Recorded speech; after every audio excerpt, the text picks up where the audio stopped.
بسم اللہ الرحمن الرحیم۔ موسیٰ علیہ السلام کی قوم نے ایک مرتبہ سوال کیا، اے اللہ کے نبی، اللہ کبھی سویا بھی ہے یا اللہ کو نیند آتی ہے؟ اللہ بھی کبھی سوتا ہے؟ موسیٰ علیہ السلام نے اپنے اللہ سے پوچھ لیا کہ یا اللہ تو کبھی سوتا بھی ہے؟ اللہ رب العزت نے موسیٰ علیہ السلام کے پاس فرشتہ بھیج دیا، فرمایا کہ یہ مٹی کا یا کچھ کا برتن ہے، اس کو لے جائیں اور موسیٰ علیہ السلام کے ہاتھ میں دے دیں، اور موسیٰ علیہ السلام کو کھڑا رکھیں۔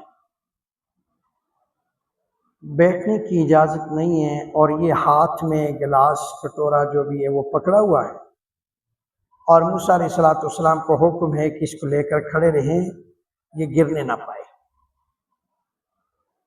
موسیٰ علیہ السلام کے ہاتھ میں تھما دیا اور کھڑے ہو گئے۔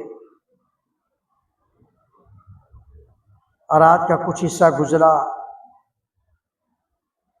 اونگ آتی ہے پھر پکڑ لیتے ہیں، بیدار ہوتے ہیں، پھر پکڑ لیتے ہیں، اونگ آتی ہے بیدار ہوتے ہیں، پھر پکڑ لیتے ہیں۔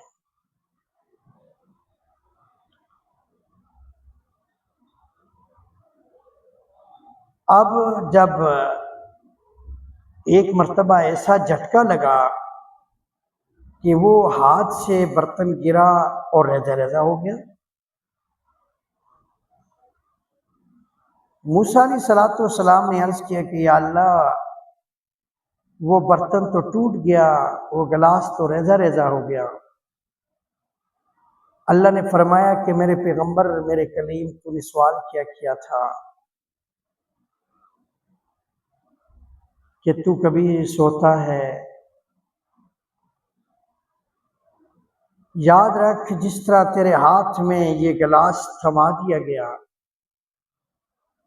اور تجھے اونگ آئی، نیند کا غلبہ آیا اور تیرے ہاتھ سے وہ گرا اور ریزہ ریزہ ہو گیا، اگر میں بھی اسی طرح اگر سو جاؤں تو یہ آسماں اور زمین، اس کا نظام، رات دن کا نظام ریزہ ریزہ ہو جائے، یہ باقی نہیں رہ سکتا۔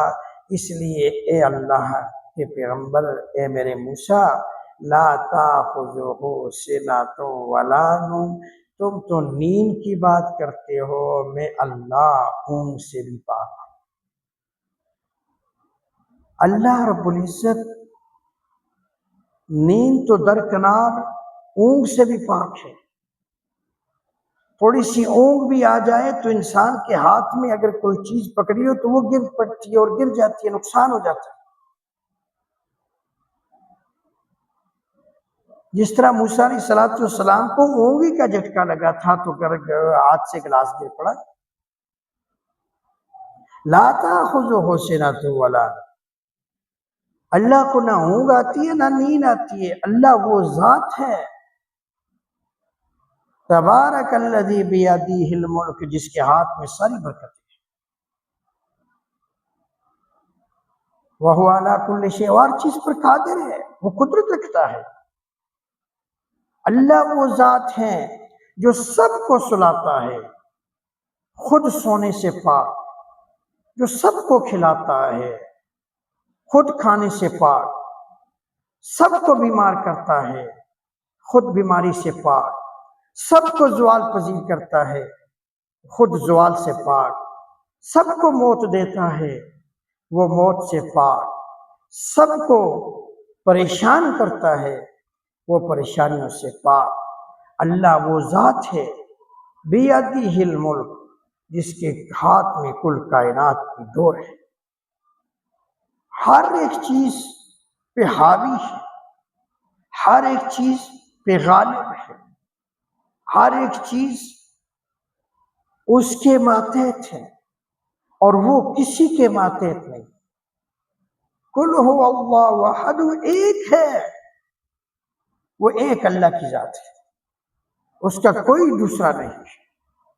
اس کا کوئی شریک نہیں ہے، اکیلے نے بنایا، اکیلا ہی توڑ دیتا ہے، اکیلا ہی پیدا کرتے، اکیلا ہی موت دے دیتا ہے۔ ہر عیب مخلوق کے اندر ہو سکتا ہے، خالق کے اندر نہیں ہو سکتا، خالق ہر عیب سے پاک ہے۔ اس لیے ہمارا اللہ وہ ہے جو رات کو بھی جاگتا رہتا ہے، جو دن کو بھی جاگتا رہتا ہے، جس کو نہ اونگ ہے نہ نیند ہے، لا تأخذہ سنۃ ولا نوم، تو اس کے در پہ آ جاؤ، دن کو آؤ، رات کو آؤ، اگلے پیر آؤ، پچھلے پیر آؤ، صبح کو آؤ، شام کو آؤ، اس کے آگے جھکنا تمہارا کام، اور تمہارے گناہوں کو، نافرمانیوں کو دھو ڈالنا، صاف کر دینا، تمہیں پاک کر دینا میرے اللہ کا کام۔